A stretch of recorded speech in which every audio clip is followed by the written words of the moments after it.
Sorry about that slightly slow start. So today we're going to be looking at, last week we looked at how do you know if something's causing post-exertional malaise and or post-exertional symptom exacerbation. And today we're going to do a little bit of a review over some of the things we've covered before, and then we're going to look at what you do about it if that's happening, and generally how you do activities in or can do activities in a less fatiguing way if you have post-exertional malaise. So a lot of people know who I am, but for those who don't, I am co-chair of Stockport ME Group. We're a sort of a local ME CFS group in the northwest of England, and I've been co-chair for about 10 years or so, and in that time I've supported a lot of people and done a lot of projects around issues to do with ME. And really what we're looking at in these sessions is sort of the basics of pacing, which is fundamental to condition management with ME, but also for a lot of people with long COVID. So that's sort of what we're sort of looking at. And when I talk about post-exertional malaise, I would sort of stress it's quite a broad sort of category of symptoms that people can experience. So whilst fatigue is very common, in some people it manifests itself as pain, brain fog, nausea, a wide range of symptoms. And it's not always clear whether or not something is post-exertional malaise or whether it's got another cause. One key feature with post-exertional malaise is a sort of a delayed response longer than you get for many other issues and conditions. So that's kind of a sort of fundamental. And the very first session I did, which the recording's still available for, it looked at a little bit more how you can kind of tell a little bit or get a bit of an idea whether or not you might have post-exertional malaise. Hopefully the people who are here have kind of got a good sense that it is an issue they experience. Last week we looked at sort of how you can sort of tell, and one of the biggest problems a lot of people have is that if you're doing a lot, you're doing lots of things that may be triggering post-exertional malaise, and it's really hard to know what is triggering what, because you might have done 5 activities within the last week or so, and you don't know which were the ones that were causing the problem and which were not. So one of the best ways of kind of working out what's causing your issues is to reduce your activities, so you can kind of get a bit more of a sense of what might be causing problems. We talked about activity diaries as being potentially very useful. After the ear tube surgery, because I was like kind of trying to Google just to get a sense, and like it only really talked about with kids, so I just kind of wanted to know like if I could plan my day as normal or if I should plan to rest. We're going to be getting to that sort of soon. I think with what I would say with sort of pacing is it's very different for each person. You kind of need to sort of know if it's an issue experience. Often we need to do a lot less than we did. But I'm going to be looking at this with some specific examples as the session sort of goes. I would sort of say quite one problem with activity diaries, which a lot of people find, is they'll get recommended to do them, but actually doing activity diaries is a lot of work. So if you're not actually going to use the activity diaries at all, then just have a think about whether that is a good investment of your energy. It potentially can be, but it's very easy just to do them because you've been told to do them.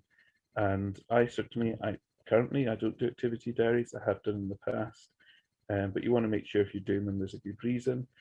If you look back at what you've done over the last 12 hours to 48 hours, that's like if you're feeling awful and you experience post-exertional malaise, that will quite often be able to help work out what it is that has caused an issue.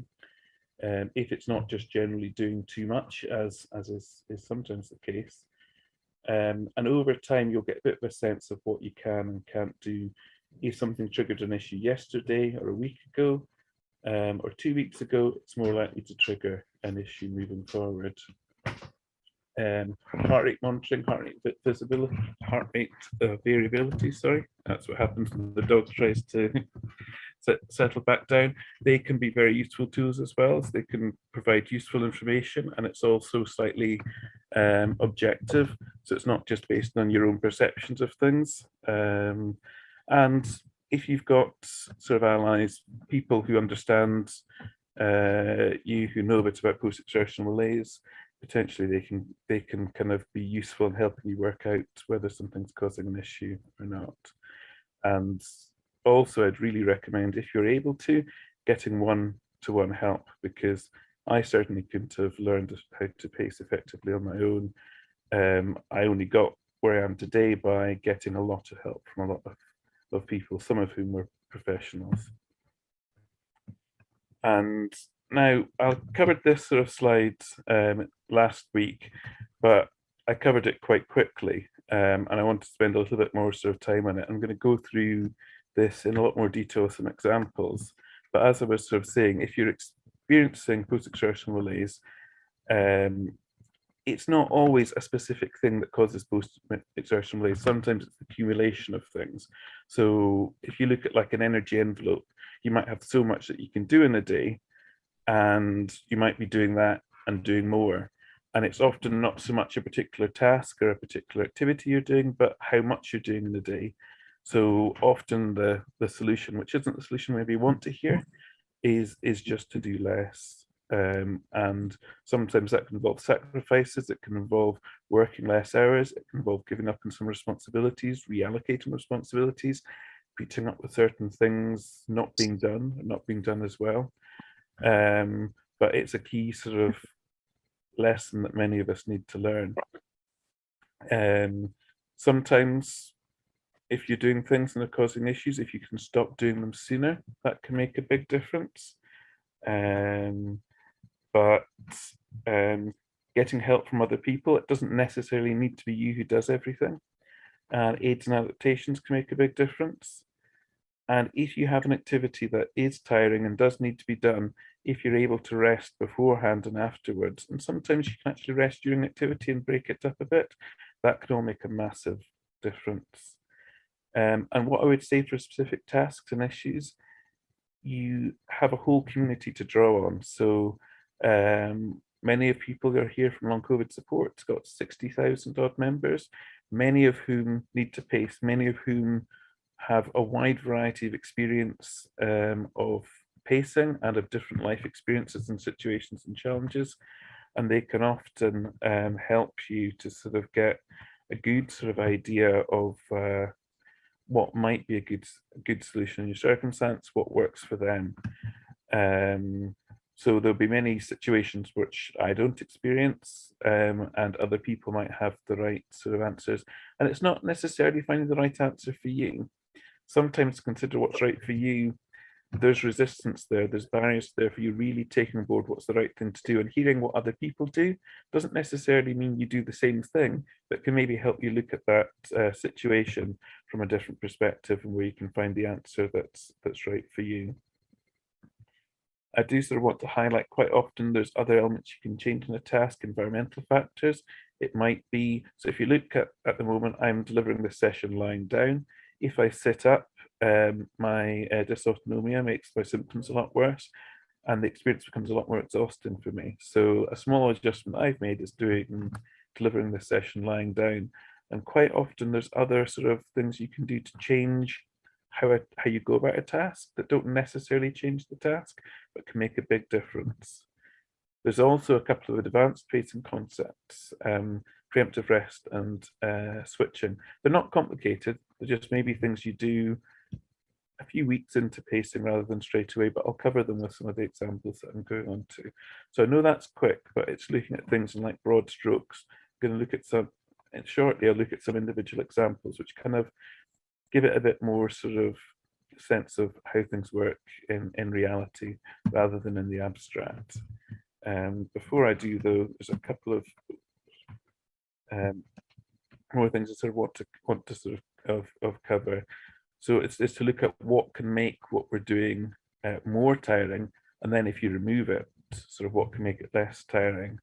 So if you look at the cumulative amount of what we do, so if you take today, I'm delivering this session, I've made sure I didn't do that much during the day beforehand, so I got plenty of rest.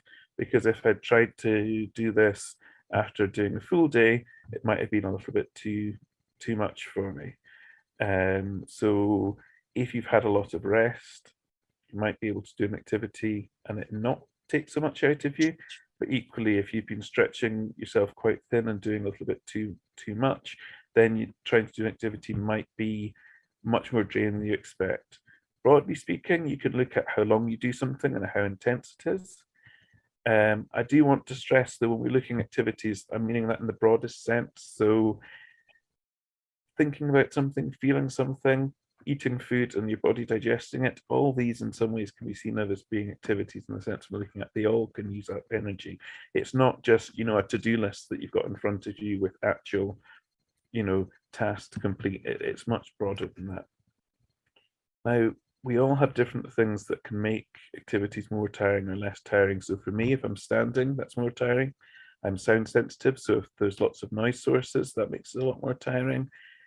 Each one of us will be slightly different in what those environmental factors are. Each of us might have different health issues. So in my case, I've got respiratory issues, I've got dysautonomia. So if it's colder, that might trigger some respiratory issues. It might make something more fatiguing if I'm not maybe wrapped up warm enough, if I'm not managing the respiratory issues well. So all of those things potentially could affect how much energy I use or how tiring something is. We all have individual stressors as well. Some people are very stress sensitive. Some people, if they haven't had enough sleep, that can make everything a lot more exhausting. And you kind of need to find out what the sort of right ones are for you. One thing I've found, very few people who experience post-exertional malaise can multitask or do sort of particular activities with a mental and a physical component without it being exceedingly more tiring than just if they were doing a physical activity or a mental activity. Before going into some specific examples, I do want to touch on some risk issues. The first one is when you're identifying something that's you think is causing you post-exertional malaise, it might be causing something else. It's not a bad idea to try to keep the medical profession in the loop. In my case, I think I've said a few times before, for 10 years I've had dysautonomia and it wasn't being treated, it wasn't being acknowledged. And a lot of what I thought was post-exertional malaise was actually dysautonomia. I had post-exertional malaise as well, but some triggers weren't that at all. There was something else. And there's other issues that people have as well. Some people have heart problems, some people have respiratory issues. There's a wide variety of issues that people can have, which is maybe a comorbidity or another sort of condition that needs looking at rather than just sort of post-exertional malaise. So you do need to be mindful of that, but also, in my time running the ME group, I've encountered lots of people who've experienced lots of issues where there were sort of safety elements that they maybe hadn't thought of because they were doing an activity they did when they're well and they're carrying on doing it. So I can think of just last summer, I started doing some cooking. I turned the pan on. I went and sat down to have a little rest. I forgot the pan was on, and I trashed the pan. And my fire alarm wasn't working properly, and it didn't warn me. And quite a lot of smoke built up until the dog actually told me that there was a problem. I'm not the only person that's happened to. There's lots of examples. Sometimes people find they're no longer safe driving, and sometimes it's just a case of almost like, if you were starting and if you were running a company and starting it for the first time, you had to do a risk assessment of everything that you do. It just might be worth kind of doing a version of that. We just approach what you're doing and think, am I safe doing this? Am I going to be able to do an activity in a way that actually is safe? And that can be very sort of broad. We're not just looking at obvious examples like fire risk and, am I safe to drive, but do I need someone to check this email before I send it? Do I need someone to, check something else before I do something? So it's just really, it's a sort of a food for thought sort of idea for just people to think about, because there's certainly a lot of issues that I've come across, not just for myself, but for other people, where there have been safety issues that they haven't thought of. When we're talking about doing tasks differently, an analogy of sort of suggest is like, if you can imagine, like, how would you do something if you'd broken your arm and your arm is in a plaster? How would you do it if someone had put a blindfold over your eyes? because quite often when we do tasks, as someone who's got post-exertion malaise, a lot of what we're basing what we do on is on what we did when we were well. So, and sometimes what we're almost needing to do is to reinvent how we do things. Some people with they might get ill and then they need to sort of it happened to someone local to me where they got COVID. It was actually they were a teenager and they basically had to learn to walk again. And it was all sort of different. But I kind of think for all of us with long COVID and ME, we often have to look at the tasks that we do. Well, we might even do automatically and actually break down how we do them and think, do we need to do these differently?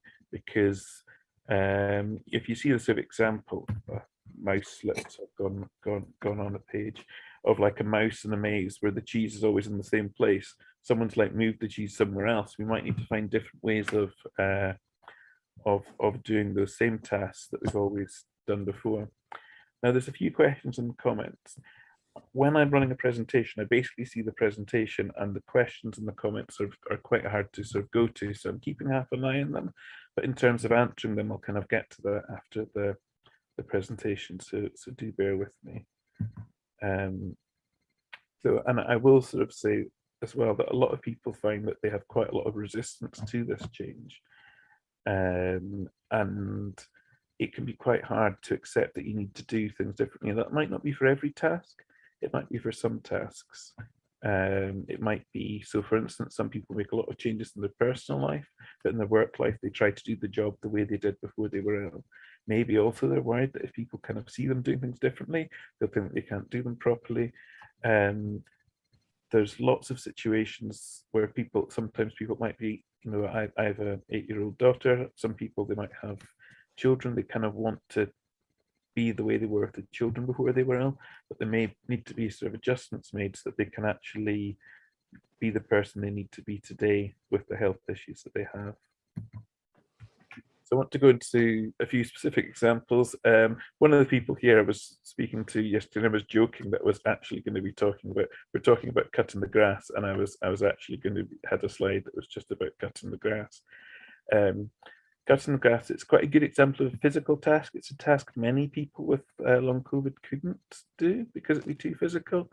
It is something I am able to do to a point. And I think it's a good example of what I do and what's worked for me, because it gives a bit of an idea when I'm talking about how to do something in a more sort of paced way. Now, for different people, it might be different things. So for instance, with cutting the grass, some people might have a sit-on mower that they sit in, so then they're not having to stand. Different people have different solutions that are work for them. So what I found, I've got quite a small patch of grass, but what I sort of found was when I was cutting the grass, now I use a heart rate monitor, and that shows by the heart rate, gives a good indication of overexertion. And when I was cutting the grass, it was going up to initially it was going up to maybe about 115. Now, anything over about 98-ish, in my case, is something that is fairly likely with a physical task to be causing post-exertional malaise. So a few things that I sort of found helped. One of them was if the grass got longer, it was more tiring. So what I found is that if I was able to cut the grass more often, then it was less of an issue of it getting like too long, too wet, and it made it more manageable. So actually doing it more often rather than less. I taught my daughter how to cut the grass, and she does most of it. I do the edges. That made a big difference. It took a couple of times initially to get her comfortable and safe doing it. Also, I sort of found that if the grass got a bit long and I cut it, then it was really fatiguing. And if I cut the grass in a house setting, that made it sort of less tiring. And also, I would do it over quite a bit of time. So I would cut a little bit of grass, go and lie down, cut a little bit of grass, go and lie down, or sit down. And the whole, the whole sort of amount of grass I've got, it doesn't take very long, and it's probably a job that could be done in 20 minutes, but I would break it into about three goes with sort of rest in between. So that sort of worked for me. But for some people that wouldn't be possible. It maybe you just need other people to do it. You might want to be looking at replacing the grass with a different surface, like artificial grass. Um, but I think this is quite a good example because it's a task that a lot of people will have some idea of, and the solutions that I have come up with won't necessarily be the solutions for yourself, but it's kind of going back through the sort of process of what I'd sort of looked for earlier in terms of changing sort of different sort of aspects of a task, and sort of drawing on some of these sort of tools. Now, in my case, I got to use heart rate monitoring to give a good indication of how exerting cutting grass was, and that kind of refined it a little bit. But that's sort of a good sort of overview, and that's for where I am, where I was over last year. Other times I might be able to do it more easily or less easily, but that's one thing I will say is that whatever you do potentially need to be like looking at adjusting it for different wellness levels. So I wouldn't attempt to cut the grass on some days, and today I'm a little bit more fatigued than normal. I wouldn't even attempt to cut the grass on a day like today. So I'll tap on a few sort of more examples. So say you have complicated paperwork. Now, one thing I've found is that the more I can do, so in my case with dysautonomia, I do things lying down, that's better. So try to move and position things so I can access them lying down. I sort of minimize noise, so I don't have lots of sound sources. I generally do my paperwork when my wife's out working, or I take it upstairs and do it in a room on my own, because any sort of distractions make it more tiring. Similarly, I don't do it when my daughter's at home. So I pick the times when I will do sort of paperwork. Another thing I found very helpful with paperwork and other sort of mental tasks in general is if something's particularly fatiguing, to actually have a think about why. So sometimes there's resistance, sometimes there's stress, sometimes there's another factor that's making something more tiring. In some cases, I found what I'll do with some things is I'll actually ask my wife to check over things, because it might be it's like looking to renew insurance or something like that. And some of what might be making it more tiring is that I know how important it is I get it right. So I'm focusing really, really hard to make sure that I'm not messing things up and I'm actually getting the insurance we need. So, having somebody else to check things over that I trust can make a big difference. And sometimes it's things like I found, I'll have lots of documents to file, and then I think, do I actually need to file this? When will I need this? And I've just basically gone through things and I've done lots of recycling, and that sort of made a big difference. That sometimes it's easy to think of, oh, I need to do something, but it's not always the case that things need to be done. And I've talked a little bit about preemptive rest. Now, the idea of preemptive rest is if you do a task, let's say you do it for an hour, and then you find you're getting up signs of fatigue. You're picking up, it might be a headache, it might be your brain doesn't sort of work well, you might be getting some brain fog. Next time you do that sort of task, try stopping a bit before. So if it's an hour, then maybe you stop after 55 minutes, maybe 50 minutes, and have a rest, and then see if that makes a difference. And I've found that with a lot of mental work, if I do that, it basically makes the work sort of less fatiguing. The longer I do it, it becomes like exponentially more tiring. So by stopping sooner, I can restart sooner and I can do a lot more in a day. It's one of the reasons why a lot of people really like the sort of spoon theory, which is the idea you might have, say, 12 spoons worth of activity and energy to spend in a day.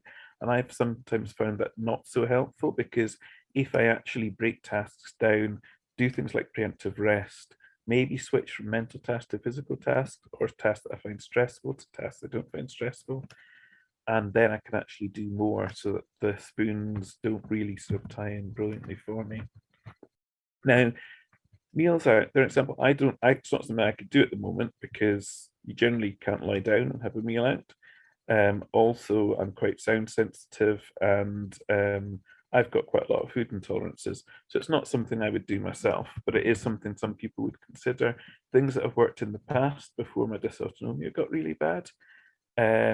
I would do sort of things like sometimes if I'd go out with my wife and daughter for a meal, I might just have one course whilst they have two. I might kind of just go to places that are nearby, and go to places that are quiet. And what I've found with going to places that are quiet is you can't go to the same place because all the quiet places go out of business because them never having anyone there. It works good for me, but it doesn't work well for their business model. But that was sort of helpful. Some people have found things, if they're sound sensitive, they found things like there's specially designed earplugs that are basically designed to reduce them. They don't stop you hearing, but they reduce the amount of sound sources. And doing things, wearing things like that enables some people to do more things that are out in public when they're sound sensitive. I've done things in the past, like, gone and had a rest in the car partway through a meal and come back out. So I missed maybe 15 minutes of a meal or something like that. Sometimes it's about starting off from a different perspective, not what would I normally do, but what is a way that I can do this regardless of social norms that enables me to get what I want to get out of this that also works for those I'm with. And sometimes it can involve doing things that feel a bit strange, and a lot of people might not need to do some of the things that I do, but just sort of look at and consider what could possibly work for you. I don't want to, I've got quite a lot of examples, but because I want to open up to questions, I'm only going to cover sort of a couple more. But I thought showering and washing is quite an important example because a lot of people don't necessarily, they struggle with showers and baths. They find them very tiring. So I wanted to cover a few things I found sort of helpful for me. So one of the things I'll do is I generally don't wash if I'm alone in the house, if I'm at all feeling sort of weak because I'm prone to falling.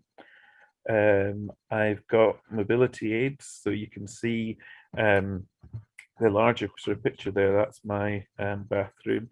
So I've got a sort of a step with a handrail to help me get up. I've got a handrail.